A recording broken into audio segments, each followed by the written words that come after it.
di situ aku tuh nggak merasa dia pelitnya, nggak merasa perhitungannya, nggak. Cuman aku tuh ngeliat dia tuh ngomong gini, oh berarti orang ini serius loh, bukan cuman yang mau pacaran-pacaran tok. Intinya kalau dia memang, karena dia ada ngomong gini, kalau memang kamu jodoh dari Tuhan, aku rela memberikan apapun. Dia bilang gitu. Nah gini, jadi dulu sebelum ketemu Renzi itu saya mungkin kenapa saya bilang bisa di atas rata-rata gini. Dulu kan misalkan dari 24 jam kita beraktivitas ya. 8 jam saya kerja di kantor, terus udah gitu 8 jam saya tidur, dan sisanya itu mungkin 5 sampai 7 jam itu saya habisin waktu tuh untuk belajar firman, sama nyembah dan segala macam. Iya. Tuhan, boleh nggak jalan pintas? Hah? Tahu Apa maksudnya? itu? Tak tanya burut aja. Oh. Iya.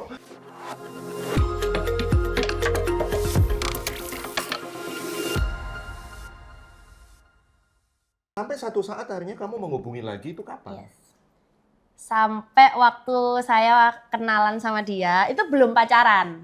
Belum pacaran ya. Kenal tapi belum pacaran ya. Belum. Coba Anda pikir ya, kenal tapi belum pacaran. Nah, Jadi oke. lagi pendekatan. Lagi pendekatan. Nah, di satu titik, dia ini karena orang Bogor, saya orang Surabaya. Nah, ngomonglah pacaran logika aja, hitung-hitungan ongkos ya. Pasti kan kalau Bogor ke Surabaya itu kan harus belum tiket pesawat, belum bensinnya dari Bogor ke Jakarta, Jakarta ke Surabaya, belum parkir inapnya, tiketnya, belum kalau di Surabaya ada hotel, kan harus hotel. Si Renzi, kok sak parkir itu mbok hitung itu cek nemenin Iya. si kamu itu. Ini. Hah? Jadi Oh ini maksudnya, ya ampun, aku pikir kamu. Ini. Sak parkir Ini. itu coba Oknumnya. dihitung itu gimana? Oknumnya Aduh, menghitung kok gimana parkir. sih kok? jadi emang lagi itu tiket, terus udah gitu bensin sama parkir inap itu mungkin 3 komponen yang paling besar ya. Jadi emang pacaran kita tuh bukan berat di entertainment atau main-mainnya, tapi berat di ongkos, literally berat di ongkos. Dan itu pulang pergi kan. Dan Karena seminggu dia setiap minggu. setiap minggu. Jadi setiap minggu Bogor Surabaya, Bogor Surabaya, Bogor setiap. Kamu setiap orangnya perhitungan tuh pelit sih. perhitungan dan pelit. Dulu. Ya. Bener. Bener. Pengakuan yang jujur nih. Lumayan. Tuh dengerin tuh Yanto. Tapi untuk calon istri. Tapi setelah nggak apa-apa. dia, nah ini masalahnya gini, makanya kita harus cerita ya. Nah, Akhirnya waktu itu waktu dia pendekatan, terus dia tanya, gini aja, ngapain kita pacaran kalau kita tuh nggak tahu kita beneran dari Tuhan nggak? Oh, maunya pasti-pasti aja. Pasti-pasti aja, ngapain saya membuang waktu untuk pacaran, misalnya pacaran 3 tahun, terus misalnya Tuhan bilang gini, itu bukan jodohmu, mau apa? Terus kayak sudah terlanjur cinta, kan gitu kan, ya kan? Iya, Nah betul, jadi betul. akhirnya dia itu bilang, ya sudah daripada nanti sudah buang biaya juga gitu kan, juga buang biaya. Ini dari tadi kok biaya Ya, kalau mulu kamu cuma dia Ya biaya. ampun. logika. Biaya, tenaga, dan macam-macam dong di dalam situ tuh. Perasaan juga campur aduk, jadi kayak berat nih gitu loh. Kamu pernah ngalami gagal mungkin? Oh sering banget. Oh pantesan itu. Tapi aku waktu itu sebenarnya kayak di situ aku tuh nggak merasa dia pelitnya, nggak merasa perhitungannya, nggak. Cuman aku tuh ngeliat dia tuh ngomong gini, oh berarti orang ini serius loh, bukan cuman yang mau pacaran-pacaran tok. Intinya kalau dia memang, karena dia ada ngomong gini, kalau memang kamu jodoh dari Tuhan, aku rela memberikan apapun. Dia bilang gitu. Tapi kalau enggak, ngapain? Karena dia itu ternyata punya ngalamin, dia itu pernah punya, maksudnya gini, pendekatan sama orang-orang Bogor pun, itu kalau macet aja tuh dia males tuh kalau keluar. Bogor loh, padahal sama-sama Bogor. 20 Nah, ini menit kan ya, 20 menit dari sekarang rumah. kan dari Bogor ke Surabaya, Bogor Surabaya Ya gitu butuh kan. perjuangan loh itu.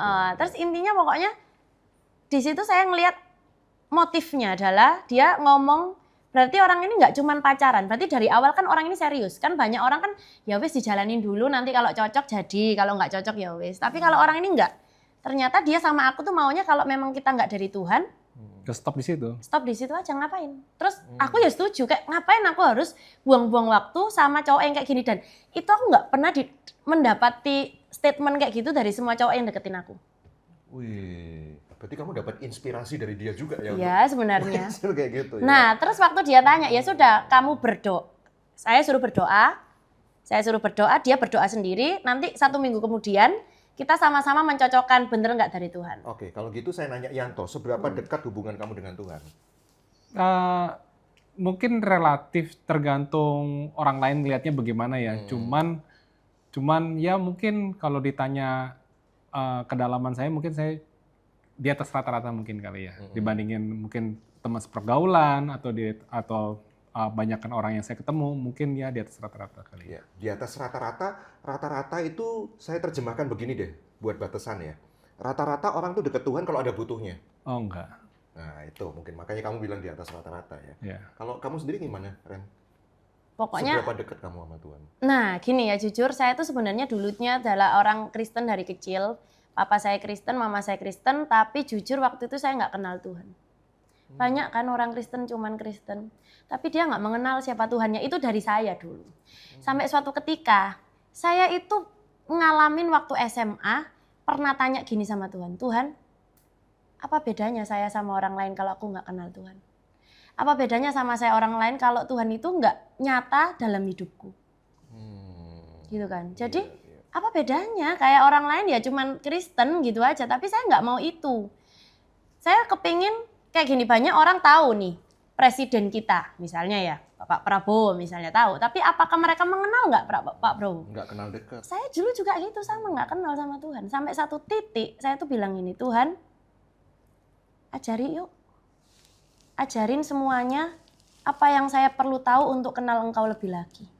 Nah di saat itu kok nggak tahu kenapa setiap hari kalau misalnya saya baca Alkitab gitu ya, Tuhan itu kayak kasih hikmat-hikmat gitu yang sebelumnya itu selama ini nggak pernah saya alamin itu. Sampai suatu titik saya merasa gini, ternyata Tuhan itu kepingin deketnya sama manusia tuh segitunya loh. Sampai kalau kita cuma mengeluarkan statement Tuhan aku mau kenal Engkau loh, itu sampai langsung kayak diiyai gitu. Jadi nggak sesusah itu. Yang dulu saya nggak kenal, cuman Kristen. Beda tuh, Kristen atau mengenal Tuhan. Iya. Ini menjadi pelajaran buat kita ya. Kalau kita ini kayak takut menghadap hadiratnya, padahal dari hati Tuhan tuh kepengen malahan justru gitu ya. Ternyata waktu momen itu yang dimana saya tuh dulu doa itu cuman rutinitas yang diajarin orang tua, kayak sebelum makan doa. Nanti setiap seminggu ada mesbah keluarga gitu kan. Terus tapi saya tuh nggak kenal kok ya, cuman taunya cuman menyembah gitu aja, tapi kayak nggak ada hubungan langsung gitu loh sama Tuhan. Itu perasaan saya dulu. Nah, apakah di titik kalian ini antara iya dan enggak untuk meneruskan hubungan itu kayak dipaksa untuk benar-benar dekat sama Tuhan, tahu hatinya Tuhan, tahu apa yang menjadi keputusan untuk hidup kalian gitu? Di-push ibaratnya gitu untuk semakin dekat gitu ya. Iya. Gara-gara ini. Gara-gara hubungan kalian. Bener. Ya. Nah gini, jadi dulu sebelum ketemu Rensi itu saya mungkin kenapa saya bilang bisa di atas rata-rata gini. Dulu kan misalkan dari 24 jam kita beraktivitas ya. 8 jam saya kerja di kantor, terus udah gitu 8 jam saya tidur, dan sisanya itu mungkin 5 sampai 7 jam itu saya habisin waktu tuh untuk belajar firman sama nyembah dan segala macam. Ya. Dan itu hampir saya lakukan setiap hari, hampir ya. Mungkin dalam seminggu bisa 6 kali, 7 kali mungkin ada kali ya. Dan itu saya lakukan tanpa embel-embel itu saya ada motif untuk pelayanan atau enggak untuk belajar teologi ya atau unsur apapun itu enggak ada. Jadi mungkin itu juga mungkin di dalam 5-7 jam itu mungkin juga ada yang nonton khotbah atau nonton orang debat. Khususnya dulu yang saya sering dengerin itu adalah kayak perdebatan antara agama Kristen dengan apa ya, kenapa Yesus itu harus menjadi Tuhan begitu loh. Mungkin dulu jadi fondasi saya tuh dibentuknya dari situ gitu loh. Jadi saya habisin waktu banyak untuk belajar, lebih mencari kebenaran. Karena kan akhirnya saya menemukan ya nggak ada orang lain di dunia ini yang ngomong akulah kebenaran dan hidup gitu. Mantap, gitu mantap. Iya. Jadi bukan dari kata orang ya. Iya. Meskipun dengerin khotbah sering, kemudian nggak pelayanan tapi. Sama sekali nggak pelayanan. Kenapa? Mungkin dari situ pertama nggak ada panggilan, dan nomor 2 itu kayaknya jauh lebih penting saya mengenal siapa Tuhan saya daripada saya melakukan pelayanan gitu loh. Lagi saat itu ya. Jadi karena selama ini saya nggak pernah belajar siapa itu Tuhan dan maunya dia apa sih sebenarnya. Dia kan dulunya bukan Kristen. Dia bukan Kristen soalnya. Burut, ini saya lihat dua orang ini, pasangan ini ada satu kesamaan ya. Mereka tuh nggak mau melakukan sesuatu kalau nggak tahu reason why-nya. Betul. Iya, betul. Kayaknya ada kesamaan ini ya di antara mereka berdua gitu ya. Oke. Sampai akhirnya gimana? Hasil keputusan nanya Tuhan itu gimana? Sampai akhirnya nanya Tuhan. saya tuh berpikir gini, Tuhan, boleh nggak jalan pintas? Hah? Tahu Apa maksudnya? itu?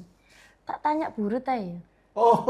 Iya, karena gini shortcutnya kok. di situ. Iya, iya, iya, Bukan iya. maksudnya saya itu nggak pede dengan suara Tuhan gitu ya, bukan. Karena kalau namanya saya tanya Tuhan, takutnya saya salah. Karena seseorang kalau namanya misalnya nanti sudah seneng, pasti kan ada subjektif lah, nggak bisa objektif. Namanya gini, orang kalau sudah cinta dibilangin loh itu orangnya nggak baik, ya tetap aja diiyain gitu kan. Nggak mau subjektif gitu kan. Nah jadi akhirnya saya tuh bilang gini, izin dulu Tuhan, coba ya, aku mau tanya sama Burut. Nah, tapi di pikiran ini lucu, pikiran gini. Ada yang ngomong kayak gini, lo wong wis tahu lo Burut tuh nggak mau ditanya-tanyai gitu kan. Nah, ya kan terus dalam hati gini, wis untung-untungan ya. Untung-untungan dijawab, kalau Burut ngamuk ya wis. Terus akhirnya berapa lama kemudian dia jawab gini, kapan bisa ketemu? Wih, kayak kan katanya kan judes gitu kan. Terus tanya aku kapan bisa ketemu gitu kan. Ya dia ini kaget. Datang-datang itu tanya tentang doktrin. Kayak orang mau ngajak ujian debat. skripsi. Bukan debat, ujian skripsi. Iya. Dia ini mau ngetes gitu loh. Apa pemahaman Ibu Ruth tentang doktrin keselamatan? Gitu pertanyaan itu. Berarti nggak salah dalam hati itu. Tadi kan mukanya wis kayak gitu. Karena gini jujur di sisi lain, memang dulu saya nggak suka sama dia. Jadi sebenarnya kayak meskipun dibilang bukan, lega kok berarti memang bukan gitu kan. Karena waktu itu aku lebih suka orang lain gitu, intinya yang ya mungkin lebih ke tipeku.